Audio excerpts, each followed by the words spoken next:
Hello दोस्तों, स्वागत है आप सभी का आप सभी के इस प्यारे से चैनल टेक प्रभात में।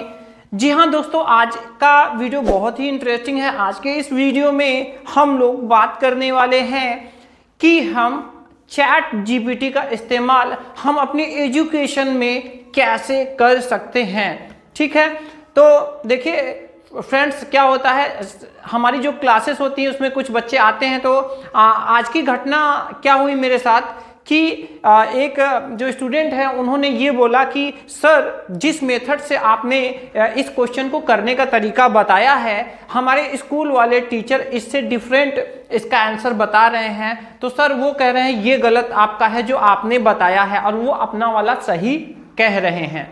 तो सर आप बताइए कि क्या सही है और क्या गलत है, तो इसका फैसला कैसे होगा। तो फ्रेंड्स, मुझको भी ये लगा कि शायद हो सकता है कि मेरा गलत हो और उन्हीं का सही हो। तो इसके लिए मैंने चैट जीपीटी का इस्तेमाल किया, और कैसे किया आज के इस वीडियो में फुल प्रोसेस आप देखने वाले हैं। तो अगर आप एक स्टूडेंट हैं, एक टीचर हैं, एक पिता हैं, माता हैं, बड़े भाई हैं, बड़ी बहन हैं, तो छोटे जो घर के बच्चे होते हैं वो अक्सर आपसे बहुत सारे सवाल करते हैं। तो अगर ऐसे में क्या होता है, कुछ सवालों का जवाब तो हम दे लेते हैं, लेकिन बहुत सारे सवालों का जवाब हमें खुद नहीं पता होता है। तो आज के इस वीडियो में हम AI टूल यूज करना सीखेंगे, यानी कि चैट जीपीटी हम यूज करना सीखेंगे कि कैसे हम कोई भी क्वेश्चन को चैट जीपीटी की मदद से हम आसानी से सॉल्व कर सकते हैं। तो चलिए फटाफट चलते हैं। तो दोस्तों, हम आ गए हैं अपने मोबाइल की स्क्रीन पर, और यहाँ मैंने चैट जीपीटी ओपन कर लिया है। तो यहाँ पर आप देख सकते हैं चैट जीपीटी का यहाँ पे सर्च बॉक्स खुला हुआ है।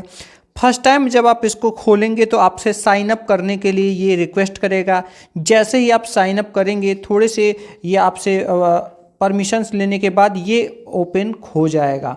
तो मैंने ओपन कर लिया है, और जैसा कि आप देख सकते हैं यहाँ पर मैं अपने क्वेश्चंस को यहाँ पर मैं यहाँ पे एंट्री कर रहा हूँ।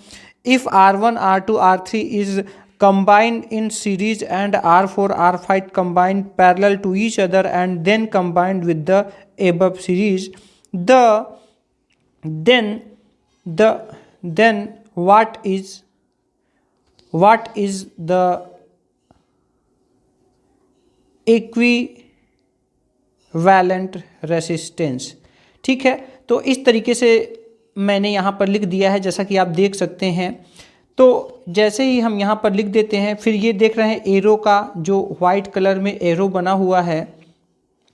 ठीक है, तो कैन यू सॉल्व इट, इस तरह से मैं लिख दे रहा हूँ। इसके बाद जैसे ही हम अपना क्वेश्चन कंप्लीट कर देंगे, हम वाइट एरो पे क्लिक करेंगे। जैसे ही क्लिक करेंगे, देखिए चैट जीपीटी बहुत तेज़ी से जो है ये आंसर को जनरेट कर रहा है। ठीक है, तो यहाँ पर देखिए ऊपर लिख भी दिया इक्विवेलेंट रेसिस्टेंस कैलकुलेशंस। तो यहाँ पर देखिए लेट्स डिनोट जो है R1 R2 R3, और ये देखिए ये पूरा इन्होंने जो है पूरा का पूरा क्वेश्चन यहाँ पर सॉल्व कर दिया है।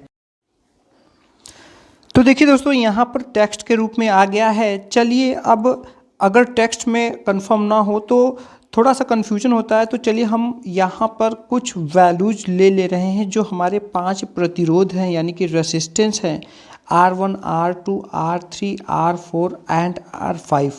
ठीक है, तो इन रेसिस्टेंस के हम कुछ वैल्यूज ले रहे हैं, और हम वैल्यूज हम चैट जीपीटी को देंगे और देखेंगे कि क्या ये उसका एक्चुअल जो वैल्यू आता है, क्या वो बताता है हल करके किस तरीके से ये सॉल्व करता है।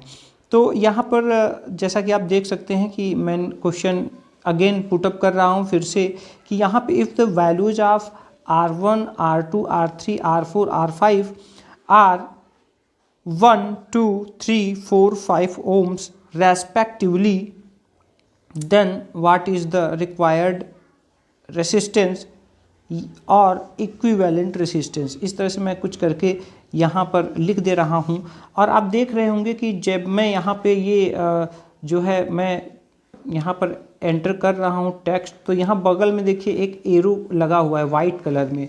तो जब मेरा क्वेश्चन कंप्लीट हो जाएगा तो ये वाइट कलर में जो एरोज़ है, इस एरोज़ के ऊपर हम यहाँ पर हम टैप करेंगे। जैसे ही टैप करेंगे, फटाफट हमें हमारा आंसर चैट जीपीटी जनरेट कर देगा। तो देखिए यहाँ पर देखिए चैट जीपीटी जैसे मैंने टच किया, देखिए यहाँ फटाफट यहाँ क्वेश्चन के आंसर्स यहाँ पे इन्होंने जो है दे दिया है। तो आइए देखते हैं कि क्या इन्होंने दिया है। तो देखिए इसमें बोला जा रहा है कि जो पहले 3 हैं वो तो श्रेणी क्रम में है, तो उनका 6 ओम हो जाएगा, जैसे कि आप देख सकते हैं यहाँ पर। और इसके बाद यहाँ पर जो पैरेलल क्रम में है तो उनका जो है वो 1 बाई में 1 बाई करके यहाँ पे ऐड किया हुआ है। और फिर नीचे बता रहा है फार्मूला कि रिक्वायर्ड टोटल रेसिस्टेंस के लिए required series plus required parallel दोनों को हमें ऐड करना पड़ेगा। तो ठीक इसी तरीके से मैंने क्लास में भी बताया था, और यहाँ पर चैट जीपीटी भी सेम टू सेम वही प्रोसेस यहाँ पर करने के लिए यहाँ पर बोल रहा है। ठीक है, तो इस तरह से चैट जीपीटी की मदद से आप प्रोसेस भी देख सकते हैं कि आपको क्या क्या करना है, वरना आप यहाँ पर उसको अगर वैल्यूज़ दे देंगे तो वैल्यूज़ में भी वो सॉल्व कर देगा। सवाल है, दिए गए चित्र से बिंदुओं P तथा Q के बीच तुल्य प्रतिरोध ज्ञात कीजिए। तो यहाँ पर अगर देखा जाए इसको हल करने का तरीका जो मैंने बताया था वो क्या था, देखिए यहाँ पर R1, R2, R3, R1, R2, R3 श्रेणी क्रम में है। किस क्रम में है? श्रेणी क्रम में है। ठीक है, तब इनका तुल्य प्रतिरोध, तो देखिए इनका तुल्य प्रतिरोध क्या हो जाएगा। तो चलिए हम इसको R डैश कह ले रहे हैं। क्या कह ले रहे हैं? R dash. तो R डैश बराबर कितना हो जाएगा? R डैश बराबर क्या हो जाएगा? R1 plus R2 plus R3, और इसका जो वैल्यूज है इतना हो जाएगा। इसके बाद R4 और R5 समांतर क्रम में है, परस्पर समांतर क्रम में है, तो इनका तुल्य प्रतिरोध, तब इनका तुल्य प्रतिरोध, तो इनका तुल्य प्रतिरोध क्या हो जाएगा? तो देखिए जब R4 R5 समांतर क्रम में है तो इनका तुल्य प्रतिरोध, चलिए हम लोग मान ले रहे हैं R डबल डैश, तो 1/R डबल डैश बराबर हो जाएगा 1/R4 प्लस 1/R5। ठीक है, तो जब हम इसको अगर पलटेंगे तो ये पूरा हम जब पलटेंगे तो यहाँ पे अर्थात यहाँ पर R डबल डैश बराबर हो जाएगा 1 में ये हो जाएगा 1/R4 प्लस 1/R5। ठीक है, कोई दिक्कत नहीं है। अब यहाँ पर देखा जाए तो ये पूरा का पूरा मिला करके R डैश हो चुका है, ये टोटल पूरा मिलाकर R डैश हो चुका है, और यहाँ पर ये R डबल डैश हो चुका है। अब ये दोनों यहाँ पर श्रेणी क्रम में है, तो लिखेंगे अतः P व Q के बीच यहाँ पर P व Q के बीच तुल्य प्रतिरोध, जो कि पूछा गया है यहाँ क्वेश्चन में, तुल्य प्रतिरोध, तो यहाँ पर कितना हो जाएगा? तो P व Q के बीच तुल्य प्रतिरोध, तो यहाँ पर बराबर हो जाएगा R dash plus R double dash. क्यों? क्योंकि ये टोटल मिलाकर एक प्रतिरोध हो चुका है और ये टोटल मिलाकर एक प्रतिरोध, और ये दोनों आपस में श्रेणी क्रम में है। तो श्रेणी क्रम में है तो यहाँ जो फाइनल हम रिजल्टेंट निकालेंगे दोनों को ऐड कर देंगे, तो यहाँ आएगा R बराबर R1 plus R2 plus R3, और यहाँ पर ये जो इसका आया हुआ है प्लस 1/R4 प्लस 1/R5। तो चलिए यहाँ पर हम वैल्यूज यहाँ पर ले चुके हैं। क्या? R1 1 ओम, R2 2 ओम, R3 3 ओम, R4 4 ओम, R5 5 ओम,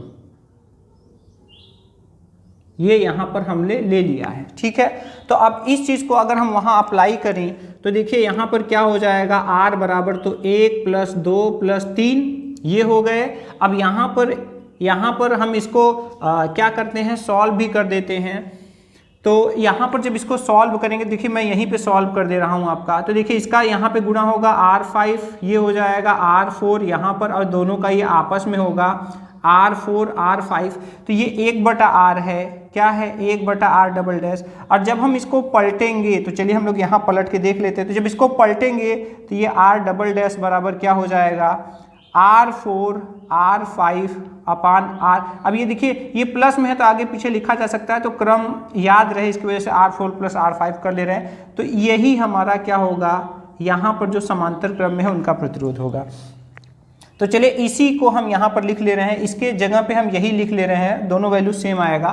तो यहाँ पर r4, तो r4 कितना है 4 गुणे 5/4 + 5, ठीक है। तो देखिए फाइनली हमारा आंसर आ रहा है 3 2 5 और 1 6, और यहाँ पे आ जाएगा 20/9, ठीक है।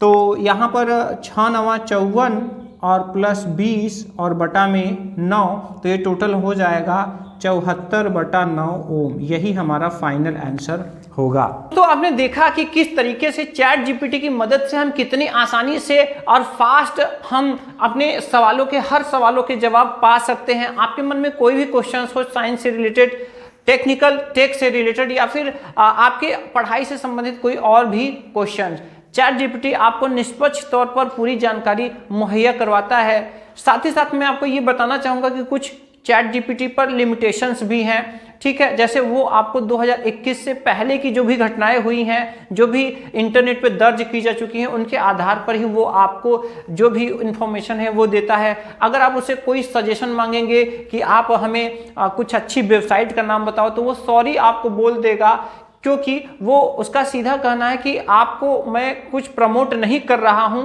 बल्कि आप जो जानकारी मुझसे मांगोगे मैं पर्टिकुलर टॉपिक से संबंधित आपको जानकारी मुहैया करवा दूंगा, लेकिन मैं किसी को सजेस्ट नहीं करूंगा, ठीक, किसी को प्रमोट नहीं करूंगा। तो इस तरीके से कुछ लिमिटेशंस हैं। आशा करते हैं दोस्तों आज का वीडियो आपको अच्छा लगा होगा। ये वीडियो आप अपने टीचर्स को, अपने फ्रेंड्स को जरूर शेयर करें, क्योंकि उनको भी कभी न कभी तो प्रॉब्लम होती ही होगी। तो इस समस्या से वो अपने आसानी से छुटकारा पा सकते हैं और अपनी समस्या को चैट जीपीटी के माध्यम से सॉल्व कर सकते हैं। तो मिलते हैं अगले वीडियो में किसी और नेक्स्ट इंटरेस्टिंग टॉपिक के साथ। अगर आपके भी मन में कोई कमेंट हो तो कमेंट करना ना भूलें। आपके सुझाव हमारे वैल्यूज को बढ़ाते हैं।